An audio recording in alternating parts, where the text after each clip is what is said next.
পশ্চিমবঙ্গের বিধানসভা নির্বাচন মানে এটা কিন্তু শুধু একটা লড়াই না, আসলে এর ভেতরে অনেকগুলো ছোট বড় যুদ্ধ একসাথে চলছে। চলুন আজকের এই বিশ্লেষণে একটু গভীরে ঢোকা যাক। দেখি এই যে জটিল রাজনৈতিক সমীকরণগুলো, এগুলো ঠিক কি আর কিভাবে একে অপরের সাথে জড়িয়ে আছে। শুরু করা যাক ভারতের স্বরাষ্ট্রমন্ত্রী অমিত শাহের এই বক্তব্যটা দিয়ে। এই একটা কথাই যেন এবারে নির্বাচনে প্রচারের সুরটা একেবারে বেঁধে দিয়েছে, তাই না? বেশ আক্রমণাত্মক, বোঝাই যাচ্ছে লড়াইটা এবার বেশ জমজমাট হতে চলেছে।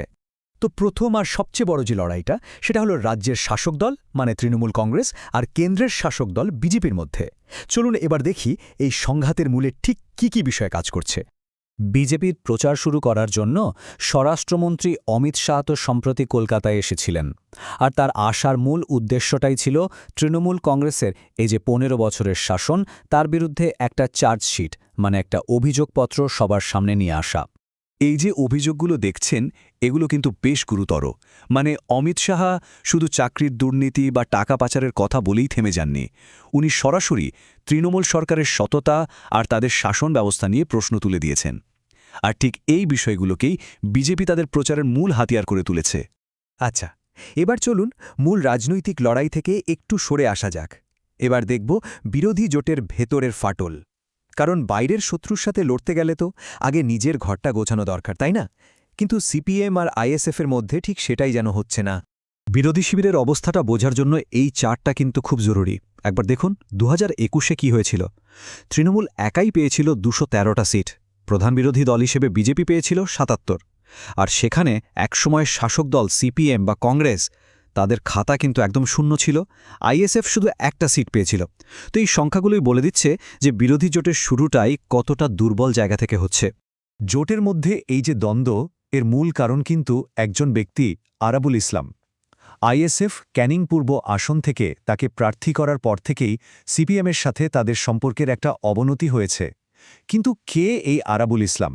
কেন তাকে নিয়ে এত বিতর্ক? আরাবুলের রাজনৈতিক অতীতটা কিন্তু বেশ বিতর্কিত। উনি এলাকায় দাপুটে নেতা হিসেবে পরিচিত, মানে এমন একজন নেতা যার প্রভাব আর ক্ষমতা দুটোই বেশ প্রবল। কিন্তু তার বিরুদ্ধে গত নির্বাচনে একজন আইএসএফ কর্মীকে খুনের মতো একটা গুরুতর অভিযোগ আছে।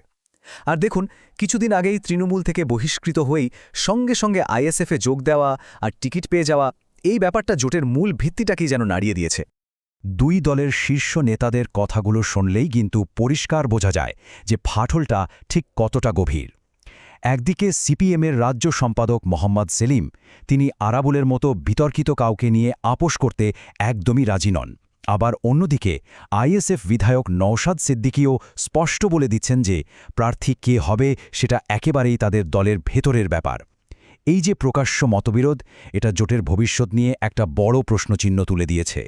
এই যে বড় বড় রাজনৈতিক দল আর জোটের দ্বন্দ্ব, এর বাইরেও এবারের নির্বাচনে এমন কিছু মুখ সামনে আসছে যাদের লড়াইটা একেবারে ব্যক্তিগত। চলুন এবার সেরকমই এক মায়ের কথাই শোনা যাক। উত্তর ২৪ পরগনা পানিহাটি কেন্দ্রে বিজেপির প্রার্থী হয়েছেন রত্না দেবনাথ। তার রাজনীতিতে আসাটা কিন্তু কোনো উচ্চাকাঙ্ক্ষা থেকে নয়, বরং এক মর্মান্তিক ব্যক্তিগত ক্ষতির বিচার চাওয়ার জন্যই তিনি এই পথে এসছেন। রত্না দেবনাথ তার মেয়ের জন্য ন্যায় বিচারের যে লড়াইটা লড়ছিলেন, সেটাকে এখন একটা অনেক বড় মঞ্চে নিয়ে এসেছেন। তার এই ব্যক্তিগত শোকটাই এখন তার রাজনৈতিক শক্তিতে পরিণত হয়েছে। এই প্রার্থিত্বটা বিজেপির নারী সুরক্ষার প্রচারের সাথেও বেশ মিলে যাচ্ছে। আর শোনা যাচ্ছে যে উনি মানুষের কাছ থেকে প্রচুর সহানুভূতির পাশাপাশি সমর্থনও পাচ্ছেন। তাহলে সব মিলিয়ে আমরা কি দেখলাম? একদিকে চলছে জাতীয় বনাম আঞ্চলিক দলের একটা জবরদস্ত লড়াই, অন্যদিকে বিরোধী জোটের ভেতরেই ধরেছে ফাটল। আর তার সাথে মিলেমিশে একাকার হয়ে গেছে এক মায়ের ব্যক্তিগত লড়াই আর আরতি। এই সব কিছু মিলিয়েই তৈরি হয়েছে বাংলার নির্বাচনের এই জটিল প্রেক্ষাপট।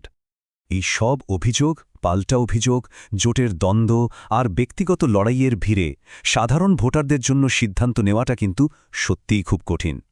এখন প্রশ্ন একটাই, এই ভাঙা গড়ার খেলার শেষে বাংলার মানুষ শেষ পর্যন্ত কার ওপর আস্থা রাখবেন? উত্তরটা তো সময়ই বলে দেবে।